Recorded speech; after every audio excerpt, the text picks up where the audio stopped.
कलाकार मंडळी ही big boss मराठीचे चाहते आहेत. कलाकार मंडळी आपल्या आवडत्या कलाकाराला सोशल मीडियाद्वारे सपोर्ट करत आहेत. अशातच अभिनेत्री विशाखा सुभेदार यांनी पहिल्यापासूनच पॅडी म्हणजेच पंढरीनाथ कांबळे यांना पाठिंबा दर्शविला आहे. प्रत्येक गेम नंतर विशाखा या पॅडी यांच्या खेळाचं निरीक्षण करत त्यांच्याबद्दल पोस्ट लिहितात. अशातच कालच्या भागात अभिजितने पॅडी यांना सेव्ह केल्याचं पाहायला मिळालं. यांच्या बाबतीत विशाखा यांनी पोस्ट करत म्हटलंय, तुझ्यातलं माणूस त्याला दिसलं असावं म्हणूनच मैत्रीचं पाऊल त्याने उचललं. फुल सपोर्ट तुला. आता एकदा आपलं गाणं होऊन जाऊ दे. दुःख अडवायला उंबऱ्यासारखा. अरे बाबा, भांडणात सुद्धा तू एकदाही चूक नव्हतास. तुझे मुद्दे फंडे क्लिअर होते. एक अख्खा दिवस तू तुझा खेळ होता. कुठेही चुकीचं पाऊल वक्तव्य नाही. कोणालाही लागेल असं स्टेटमेंट नाही. त्या पुढारीला तू कोण असं त्याला विचारलंस तेव्हाचं टायमिंग इतकं कमाल होतं की मरणाची हसले मी. निक्कीला नडणं हे परफेक्ट होतं, कारण ही रास तिच्यावर आवाज मज्जा आली. तू तुझं काम करत नव्हतीस आणि घुस त्या ड्रॉवर मध्ये सूर मार वॉज इपिक. 2 आठवडे थंड होतास. उमजत नव्हतं कोण काय कसं ह्याचा अंदाज घेत होतास. प्रेक्षक आणि पिकनिकचे अध्यक्ष म्हटलं रितेश भाऊंनी, पण आता नाही. आता तर तू स्वार झालायस. मान आता तर ठोकलीयस. सुरू झालाय गेम तुझा.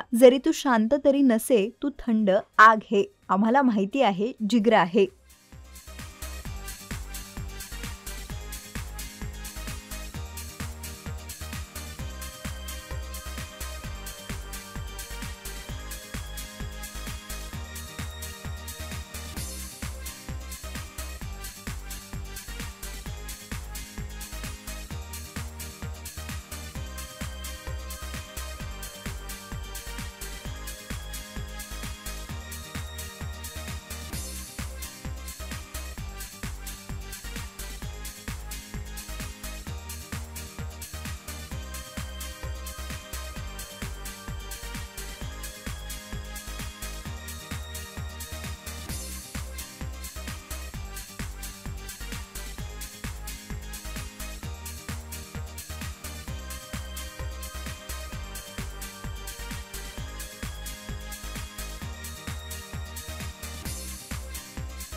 मराठी चित्रपटसृष्टीमधील latest update, original web series, shows, गाणी आणि एंटरटेनमेंटसाठी आमच्या चॅनलला सबस्क्राईब करा आणि बेल आयकॉन दाबायला विसरू नका.